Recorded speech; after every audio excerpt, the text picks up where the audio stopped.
Utah. They call it Utah Nice. And now 3 out of the 4 of the Clean Hits crew have experienced it firsthand. I'm Clean Hits Trent. This is Clean Hits Corey. We've got Brad, Gretzky Betsky on site in Utah today at SLC at OT Cards and Collectibles for the Mikhail Sergachev signing. And then later at the end of the season, Clean Hits Kenny and Betsky are going to return to Utah, and we're going to hit for the cycle 4 for 4. We're all going to have been to a Utah Hockey Club game this season, at least one apiece. So we actually will know a little bit what we're talking about when we're referring to the atmosphere and the culture around the game in Utah. What a trip it was for me. I'm sure that it's going to be a tremendous trip for Brad. And I know that Corey has very fond memories of his time in Utah as well. So speaking of Corey, how are you doing today, Corey? How are things up there in Toronto? It's getting into spring now, so snow's gone. It's starting to get, it was, I don't know what the Fahrenheit would be, but it was 17 Celsius the other day. So like to ditch the coat, but now it's dropped down to 3. So we had a nice little high in the middle of the week, but now we're down to the spring-like temperatures. But no, going back to your trip in Utah, that was a little bit like, it was kind of like living in the past for me, right? Having been there in October and trying to relive those memories. So it was really cool to see your trip there, and really cool now to see Brad there this weekend. And then the two of them they're headed next month. Yeah, and I think we'll get a good taste of all the different personalities there too, from the way that these are being like photo journaled online, right? Like Corey, yours was pretty quiet, pretty tame, right? I'm there with a bunch of rascally kids doing kid stuff. Brad's there, all business this week, and then I think when Brad and Kenny are there for the last game of the season, I don't know how much we're even going to be able to post those animals. They've got all kinds of plans in the work, none of which I personally want any part of. We'll be lucky if they don't get banned permanently from the Delta Center based on what little snatches of the conversation I've got on Discord. I'm glad I won't be making that trip. I'll come next year and keep it wholesome the way I do, right? So speaking of Brad being there, all business this trip, he's in SLC today. He's going to be at the Tampa game tomorrow when the Utah Hockey Club faces off against the Tampa Bay Lightning, and Mikhail Sergachev finally gets to face his previous team, the team that didn't draft him but traded for him before he was an established NHL player, and he played most of his career in Tampa, winning 2 Stanley Cups, signed an 8-year contract only to be traded before it kicked in a shocking move this summer. His head was spinning. He's established himself as an elite defenseman here in Utah, and he gets to face off against the team that dealt him tomorrow. But first, before he takes care of that business, he's got some other business to attend to at OT Cards and Collectibles, where he's signing for Utah Hockey Club fans and collectors alike who have shown up at Overtime Cards and Collectibles. Now, if you're following them on X at Overtime Cards UT, you would know about the fact that the Mikhail Sergachev signing is today. It's going on right now, in fact, and it's sold out in, was it 2 days, Corey? I think it's sold out. It was very quick. If you want to get your opportunity for these meet and greets and signing events with Utah Hockey Club players, you're going to need to make sure you're following Overtime Cards and Collectibles on X. Again, that's at Overtime Cards UT. Stay on top of that. Give them a follow and monitor their social activity to make sure that you don't miss out. One huge thing of note is they are actually, as part of our partnership with OT Cards, they're carrying some Clean Hit shirts. So you can try those suckers on before you buy them, unlike ordering online. They've got some really great shirts, especially our new Mikhail Sergachev shirt. If you're listening on audio, you might want to pop over to YouTube. We've got the graphic up now of these awesome Mikhail Sergachev shirts. We've got the word elite there in Cyrillic, a nod to some of the doubts that he was a number one defenseman that he's completely laid to waste this season as he's excelled as an elite number one defenseman on this team. So we got some pictures of some fans sporting those last night for his big game against the Buffalo Sabres, where he came up huge. And they're surely at OT Cards and Collectibles now, getting those Mikhail Sergachev clean hit shirts autographed. You can find OT Cards and Collectibles at 10673 South State Street in Sandy, Utah, which is conveniently located to the right next door to the future home of the Utah Hockey Club practice rink, which they're building out in Sandy. So what an amazing partnership between the OT Cards folks and the Utah Hockey Club, as well as the OT Cards folks and Clean Hits Hockey. Really excited about that. Make sure you're following them. Make sure you're following Gretzky Betsky online in our Clean Hits account at Clean Hits Hockey, where we are detailing that Mikhail Sergachev meet and greet for a long time about that one event. I'm a little tired, folks, but who wouldn't be after the road weary event of our travels in Utah? Corey, I know that when you were out there, you got to meet a whole bunch of Utah Hockey Club fans. Folks even recognized you from the show. Is that right? They recognized my bald head and they recognized my Clean Hits shirt. So 2 for 2. Yeah, I had a few people recognize me. I was able to text a few people and meet up with them. I was able to, I was planning on seeing Austin Facer from SLC Puck at some point while we were there. I did not intend to run into him at Crown Burgers, but I did. I was eating there with my wife and kids, enjoying Crown Burgers for the first time. Something that I'm going to miss very much, being able to get my hands on, because we don't have anything like that here. Same. But I up saw and down in Toronto, nothing like that. Yeah. Yeah, I'm like, maybe we should just like get a hot pastrami somewhere and then get burgers somewhere else and then like Frankenstein the two together. I thought of it, but it's not the same. It's not. No, definitely not. And we got those onion rings, man. Those are good. I know everyone's talking about the fries and the fry sauce. Yes, good, but those onion rings were phenomenal. Anyway, I was just looking at the line at all Utah Hockey Club gear on everyone. And I noticed first the upside down SLC Puck hat, and then it was attached to the man himself and his executive producer. His sister was there with him, so I was able to meet his family. He was able to meet my family, which is great. And he turned me into quasi celebrity by putting my ugly mug on his thumbnail of his last episode of the SLC Puck podcast, which you should be following and subscribing to and listening to. It's a phenomenal Utah Hockey Club podcast. I also got to meet Jay Stevens from the Utah Puck Report. He actually interviewed me and my family, my wife and my little boys, my 10-year-old and my 7-year-old, and we actually got to appear on his latest podcast as well, the Utah Puck Report with Jay Stevens. I never did get around to posting the clips online. I need to make sure that I do that. So make sure you're following us on X. I'll post the interview that we did with Jay there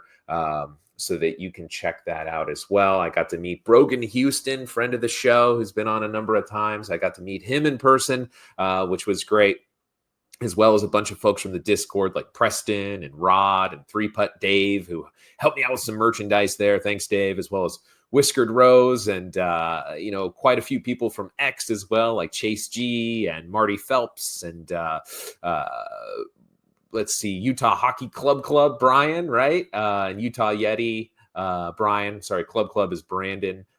And many, many others. Sorry if I left you out there, but it was really a unique experience to take it all in, see the culture, see how much they've embraced this team since the move. It definitely seems like the boys are in good hands up there in SLC.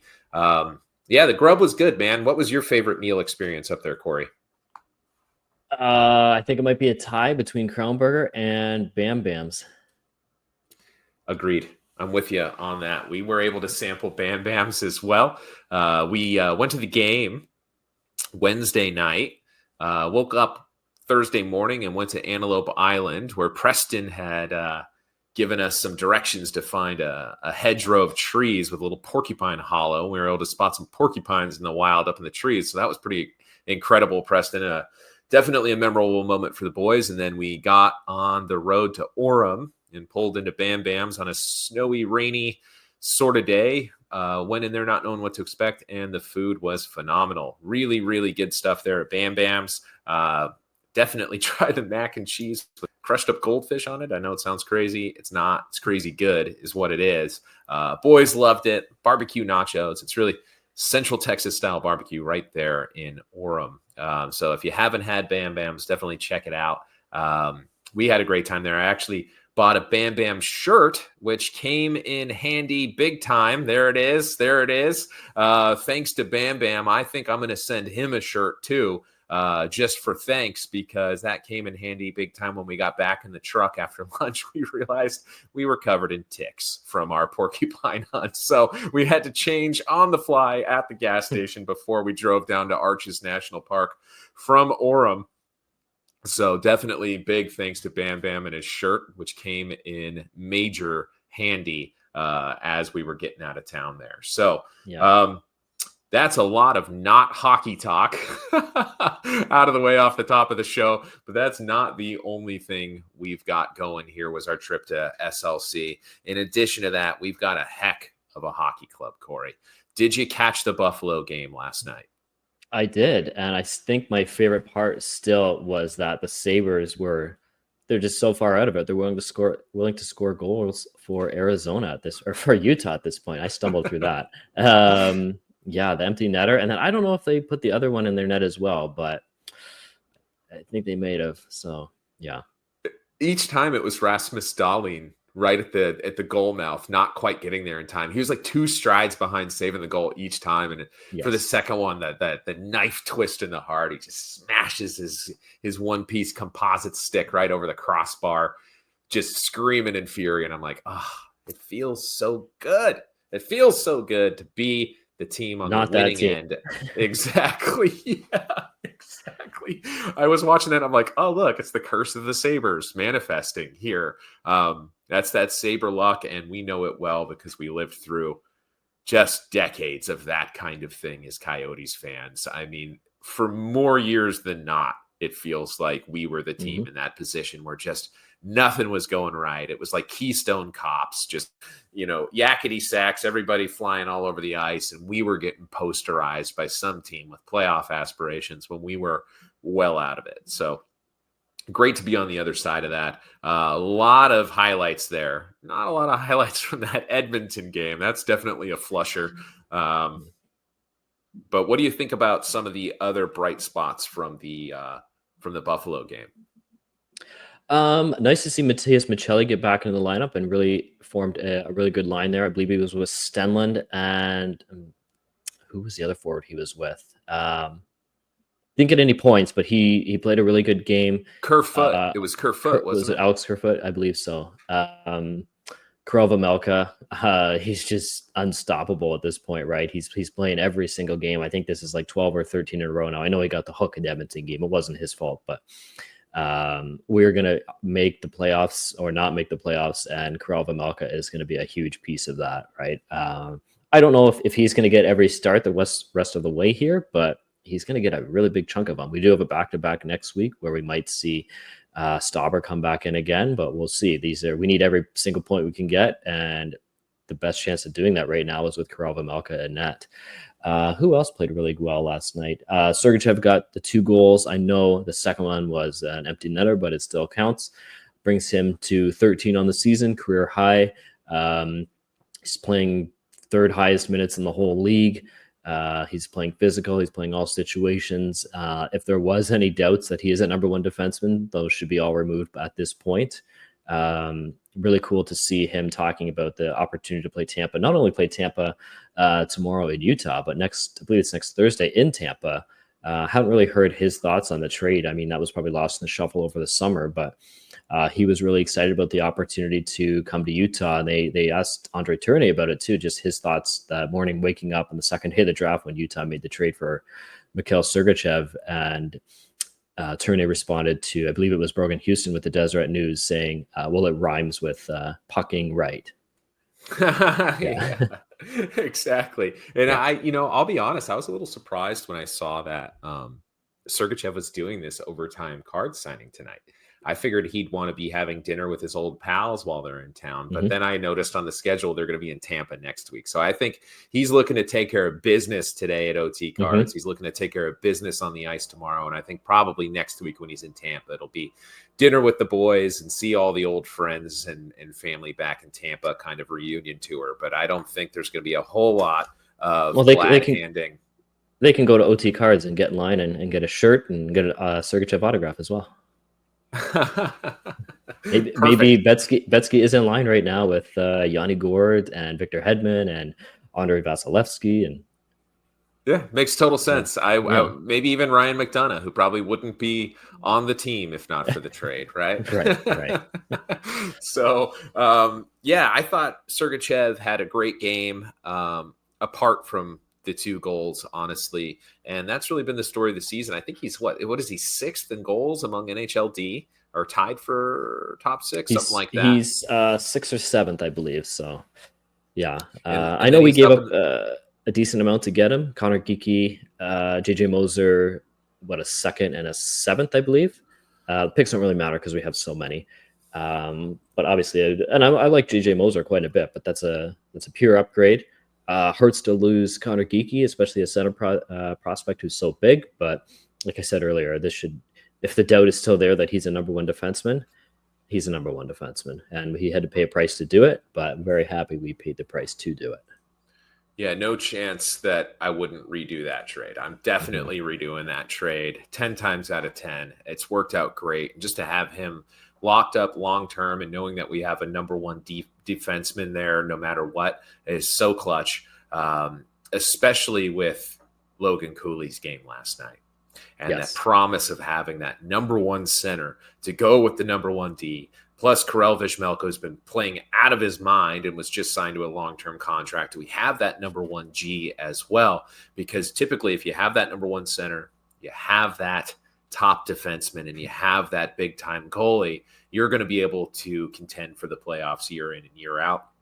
And there's so much help coming. And I was so impressed with Logan Cooley last night. He'd been on a little bit of a statistical slide recently, some kind of goofy heat online from some silly folks making all kinds of claims about Logan Cooley and the team and lack of progression, which is what happens when you don't watch games. But Logan Cooley, on the other hand, had some different ideas, and he wanted to show not only his critics and naysayers, but the Buffalo Sabres, and maybe especially Connor Clifton, who underestimated him as well, exactly what he's made of last night. Logan Cooley has an FU attitude, a internal fire that is apparent, and he plays the game hard for a skinny kid.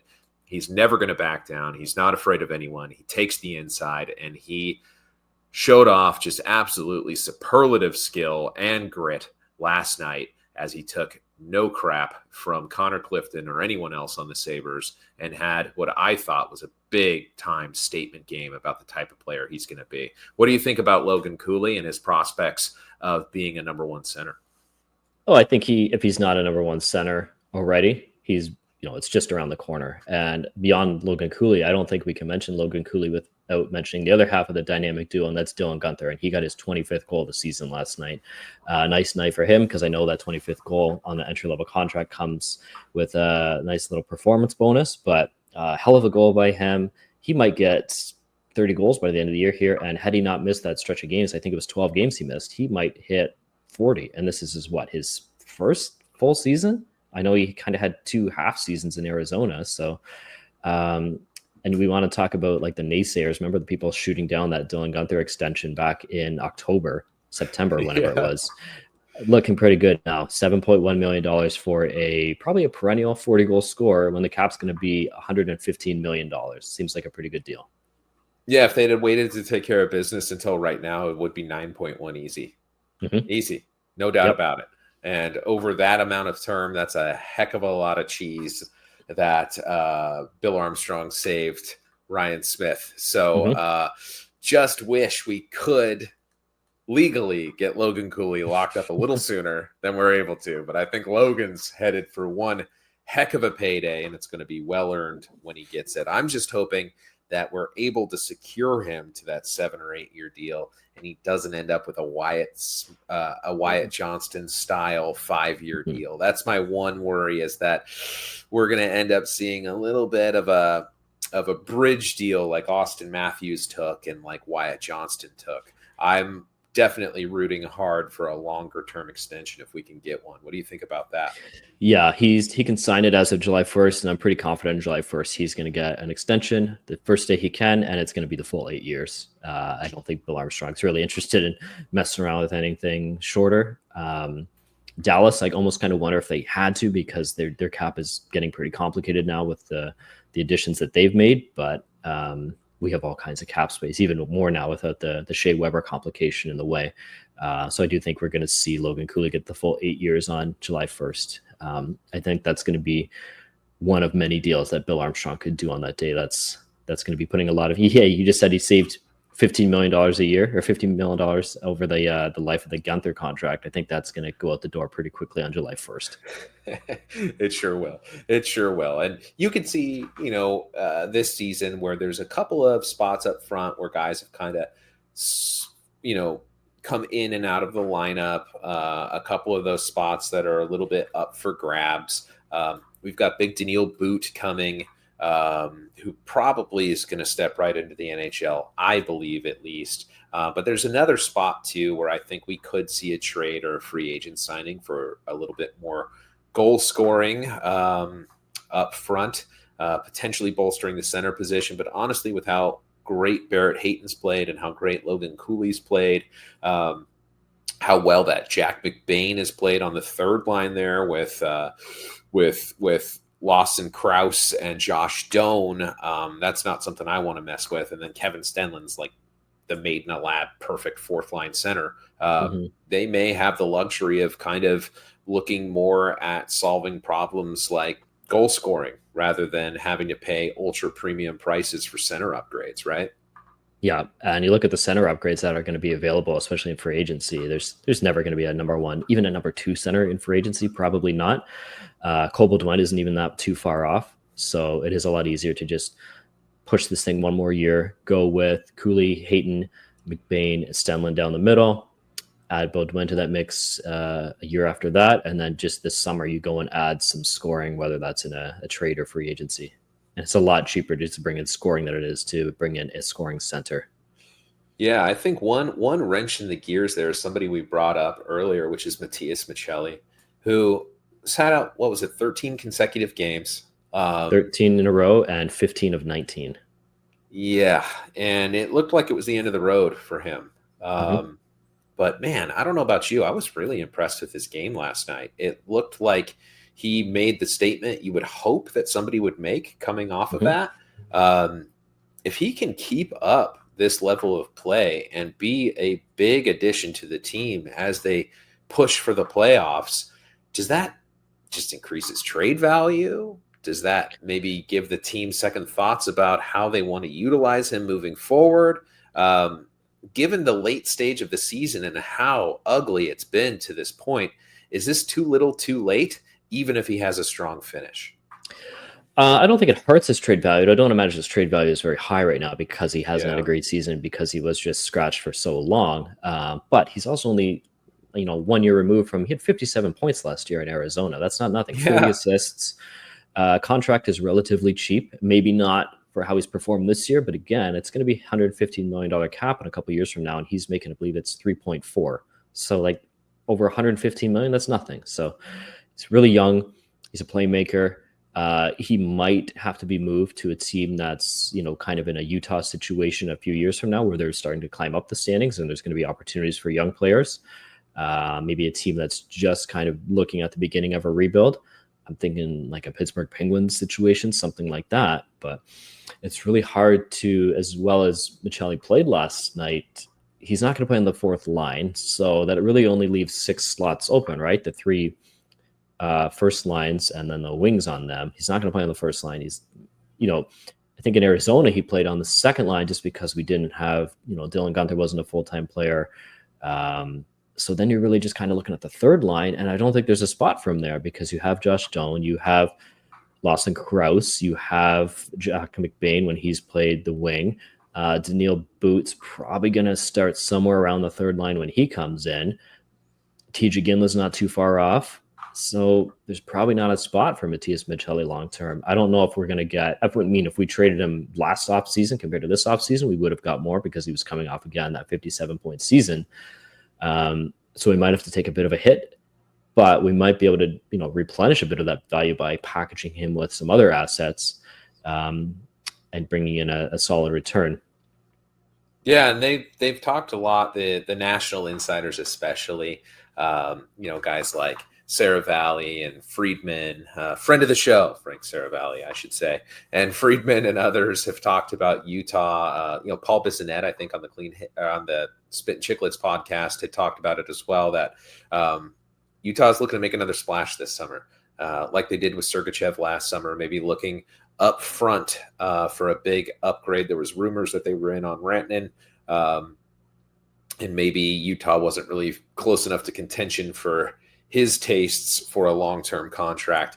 But if that's the mindset, and that's generally going to come via trade rather than free agent signing, you may be grateful that you have some pieces like Michelli that could be movable, along with obviously the picks and the prospects that are in the cupboards that are bursting at the seams with value currently, Mm-hmm. even after we dipped into them so tremendously to acquire Mikhail Sergachev less than a year ago.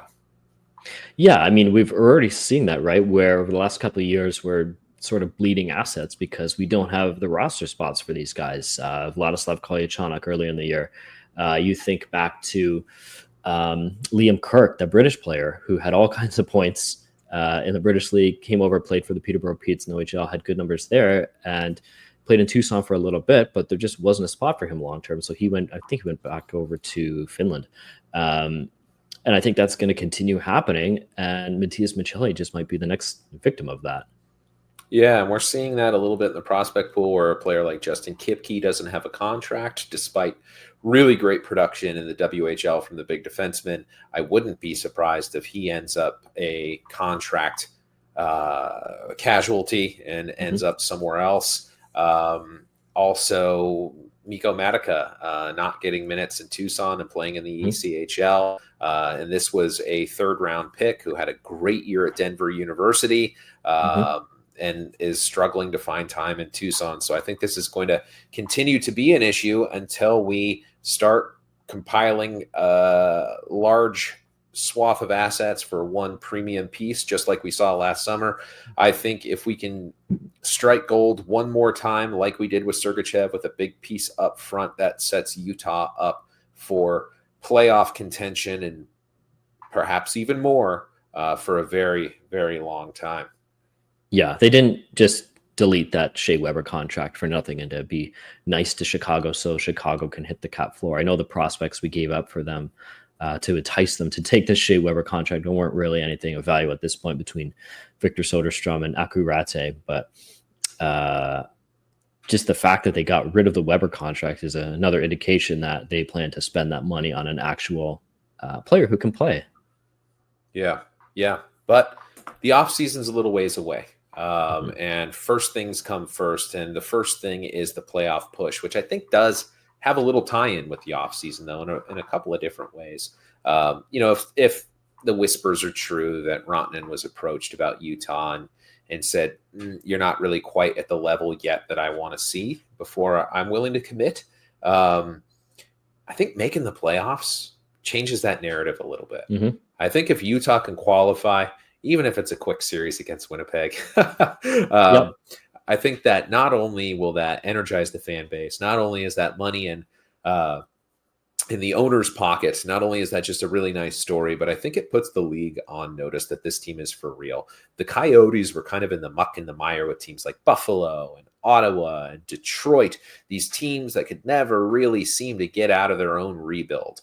And it seems like some of those teams are taking a step forward this year. Ottawa's probably going to qualify. Detroit has looked good during stretches this season, and Utah's knocking on the door. Buffalo, RIP. That's a different story. 14 years, no playoffs. I think we beat on those poor saps enough, especially after the drubbing last night. But Utah has a chance to qualify for those playoffs a bit more quickly than we've seen in some of our rebuilding counterparts. And Bill Armstrong has a chance to be a guy who didn't cheat his way out of the rebuild, but was able to play his cards right and take advantage of market conditions in such a way that's going to allow him to pull out of it maybe a little bit sooner than the worst case scenarios would have you believe, especially without any lottery luck, right? Yeah, I mean the fact that you look at the draft history. Logan Cooley was a third overall, but there was no first overall. There's no second overall. Dylan Gunther was a ninth overall. Now I imagine if he did a redraft, he would go a lot higher. And I remember that draft year actually there was at least one scouting agency that had Dylan Gunther as the first overall pick. So thank you Vancouver for that trade. But yeah, you look at this team. There's you look at Stanley Cup winners. Tampa Bay had multiple first overall picks. Or at least one, right? Stamkos, they had Hedman second overall. Who else won the cup recently with high picks? Colorado, McKinnon. Nate McKinnon. Yep. Yeah. And even Florida, Barkov was high. Barkov McLeod was second overall. McLeod was first overall. Yeah. No, that doesn't mean we're not going to win just because we didn't have a first overall pick. St. Louis Blues did not have a first overall pick. I don't even know who the highest was on that team. Was it Pietrangelo? And he was fourth, I want to say. Seventh or fourth, maybe? Yeah. And that was a Bill Armstrong team, so that's why we mentioned St. Louis. Yeah, so it's looking good for the future, obviously, but looking okay for the playoff push. I think it's probably going to take, what do you think, 93? It's 93. Yeah, probably it's generally around that low 90s number. I know last year Washington in the East got in with high 80s, but that was a bit of a one-off. Now we haven't done ourselves some favors here. I think back to that Seattle loss last week, especially. I think Edmonton was a tough one for sure. But in saying that, we have taken advantage of that. Getting the regulation win, especially against Vancouver last weekend in Vancouver, was huge. You got to beat the bad teams. We beat Buffalo last night. We have Chicago coming up before the end of the month. That has to be full 2 points. And then we have some tough ones coming up. We got Tampa twice. We got Florida once. Tampa and Florida back-to-back in the state of Florida. That's going to be a curious one too, because we've been putting Karel Vejmelka in the net quite a bit. And there's lots of numbers that say, you play back-to-back, injury risk goes up, poor performance goes up. They have been doing some tricks and that sort of thing at practices where they've been limiting Vejmelka's his time, and they're putting in, kind of substitute goalies, those sorts of things. But I think Jackson Stauber is going to have to get a game here at some point. So it's tough because I wonder if he didn't have to go in for that Edmonton game, I wonder if he would have put him in last night against Buffalo. But it's tough because you put him in and, you think you can still win, but you don't want to throw away the 2 points against a winnable game in Buffalo when, you don't want to lose that game because you had your backup goalie in net. But in saying that, we have a Detroit game coming up. We have Chicago coming up. I think you got to get Stauber in for one of those. And then, I don't know, for the back-to-back, and then you just kind of hope that, not that the opposition is going to, maybe we kind of catch Florida sleeping in that second one. Maybe we play a bit tighter defensively because Stauber is in that instead of Vejmelka. Right. Yeah. And I think Chicago's a good one to circle just because that's his former team. He came up in that farm system. So that might be a good one to look at for a potential Stauber start as well, because the last thing we need is the wheels to fall off of Veggie and have to ride Stauber for the rest of the way. So we need to definitely protect that asset, especially in the absence of Connor Ingram. Obviously, fans' thoughts are with Connor Ingram. The letter writing campaign to encourage Ingram and thank him for his openness and his raising of awareness for mental health issues was definitely heartening to see from this fan base rallying around one of their own, a player who hasn't played much for the team this season because of some issues that are going on. Mm-hmm. And nonetheless, he's been embraced as as one of our own, and the fans are getting his back and showing their appreciation for all that he's done and his support for him in this time, which has been great to see as well. I know that each of the great local beat reporters, Brogan Houston, Bell Frazier, and Cole Bagley have all commented on it on social media,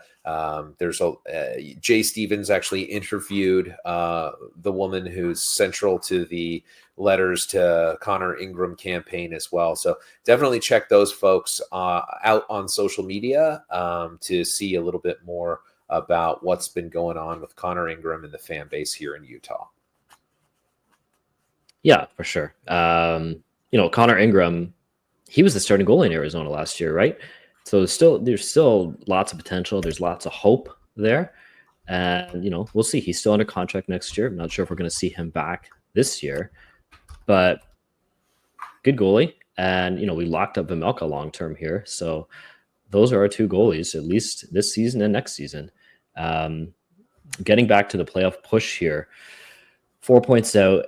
It's tough because we're not in the driver's seat now. We've thrown away points against that Seattle game. You think back to that mess earlier in the year against San Jose, that overtime loss, or maybe it was a shootout to Anaheim. We got to pick up some points here, but it seems like even if we're winning, we're 4 points out going into the game. We win, and we're still 4 points out because that's right. Either Calgary's won or Vancouver's won or St. Louis. St. Louis has been the best team in the league since the Four Nations face-off. Now, 4 points out. We got a game against Calgary. That's got to be a regulation win. And the very last game of the season is St. Louis. That has to be a regulation win, assuming we're still in the race at that point. Now, it will be wild if it comes down to that last game of the season, St. Louis, Utah, whoever gets more points in that game makes the playoffs. I don't even remember the last time that happened. A win you're in, lose you're out game 80. I don't remember the season. But a couple years ago, Rangers and Philadelphia won in a shootout and made the playoffs off of that game. Of all ways to get in the playoffs, you win it. Imagine you don't make the playoffs because you lose in a shootout. Imagine the guy who's in the final shooter in the shootout and you don't score and your team misses the playoffs. A one shot. It's the Emilio Estevez flashback from Mighty Ducks. Yes, very much so. So yeah, it's really a 4-horse race, right? Between Calgary, Vancouver, Utah, and St. Louis. And I know Kenny and Brad talked about this on the last episode and kind of went through the strengths of all the teams. But just a quick recap. I mean, obviously Calgary has the goaltending, but they don't have the scoring. Vancouver, they've had a lot of injury troubles with Quinn Hughes. I know he's back now, but it's just been such a season of drama there. They do have Thatcher Demko getting very close to returning as well. St. Louis, like I said, has been the hottest team since the Four Nations, but now they're also without Colton Parayko. And then Utah, obviously, no real injury challenges right now. I know Liam O'Brien, very much going to knock on wood right now, talking about Utah and injuries, because I know we've gone through our share this year. But really a 4-horse race. And, of those 4 teams, the one I especially don't want to see make the playoffs is St. Louis, because they're just kind of a boring team, right? They're just kind of, This is kind of the shell of what's left from the cup winning team in 2019. So obviously the hope is that the Utah makes it from that group of 4.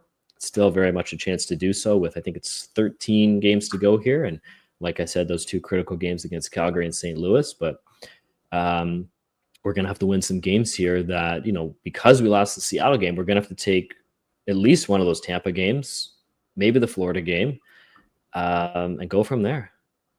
Yeah, absolutely. And I do wonder if it might be a little bit of a 5-horse race, not because of Anaheim, who, let's face it, they're out of it, but because of Minnesota and the injuries they're dealing with. Is there any chance they miss? No, I think they have enough in the bank.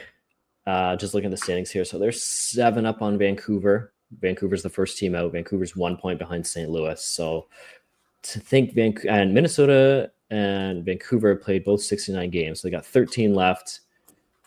Hard to imagine they're going to make up that sort of gap. I know Marco Rossi is back for Minnesota. Okay. He left the other night, but he's going to be back. But they still don't have Eriksson Ek. They still don't have Kaprizov. I don't think Kaprizov's even close. They are getting Brodin back, but still. For how long with Brodin? I think they're okay. Right? Yeah, right. He's played 10. He's out for 10. He's played 10. He's out for 10 this year. Yeah, I do think it's a 4-horse race. I think Minnesota's pretty safe. Like you said, Anaheim's out. Anaheim's 9 points out at this point. Just got to win those 2 critical games, especially against Calgary and St. Louis. And then just looking at the schedule, there's some winnable games, right? You got Nashville twice. You have Seattle again, revenge game. Um, LA. I mean, as much as I talk about that Calgary can't score, neither can LA. You're going to have some teams here that are going to be playing the spoiler down the stretch. Nashville, right? They don't really have a lot to play for. They can play nice and loose. They're going to have young guys in the team. They're going to have college free agents getting their first couple of NHL games. They're going to be fired up. And then the flip side of that is, these teams that are pretty safe in the playoffs. We have Dallas, the third last game of the year. Winnipeg, the week before that. They're pretty much in, right? They haven't clinched yet, but they're in. They're making the playoffs. Are they going to be, taking things easy, scratching guys to give them a bit of a rest? Those can be winnable games. Absolutely. Absolutely. Yeah. And, I think that it's good that those key matchups are against Calgary and St. Louis. I feel like when we won against Vancouver last time, that did not look like a team that was in the fight to me. They did a little bit of just lay down and die in that game. Like I thought I was a little shots. surprised. Yeah, it was pretty hard to watch a team that had flown so high so recently sink so low and look that listless in what was effectively a playoff game. I mean, they don't look up to the task for this kind of a fight to me. Now that Utah's healthy, they look like they have way more momentum and way more fire to make this happen. They just have a tougher hill to climb, unfortunately. I think that in terms of overall strength of teams, I really, really like Utah's chances. If we were playing St. Louis or Calgary in a playoff series, I'd like our odds. But I do think we're a little bit of an underdog to qualify for the playoffs rather than them, just because we're not starting from zero like we would in a series. We're starting behind them in the standings, and it's just a matter of making up the ground, right?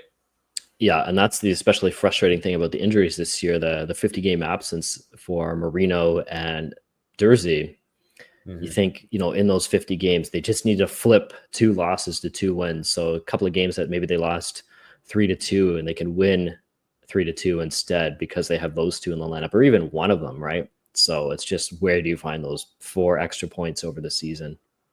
And where that's going to come in handy is with the added depth that we're continuing to see as newer, younger players come in, as Bill Armstrong makes bigger swings. We're starting to see where the next man up is a little bit more valuable, a little bit more effective, and helps us win in the cases where we do have those injuries. So we've already seen it this season with guys like Mata and Cole and Kesselring stepping up huge for us. We're excited to see Dmitry Simashev on the horizon and others coming as well. So regardless of how this season plays out, the future looks unbelievably bright in Utah. The future looks unbelievably bright for this weekend, where this work week will mercifully come to a close. For me, I am exhausted. Clean hits, Trent. Thanking you for tuning into the show. Corey, anything you want to add? Just like we said earlier, keep an eye out for Gretzky-Betsky tomorrow at the Utah-Tampa game. Look for the guy with the beard. That's it. That's him. All right, Corey, I appreciate it. Thanks, everybody, for listening. Let's go Utah Hockey Club. Clubbers for life. Let's go. Let's go Utah.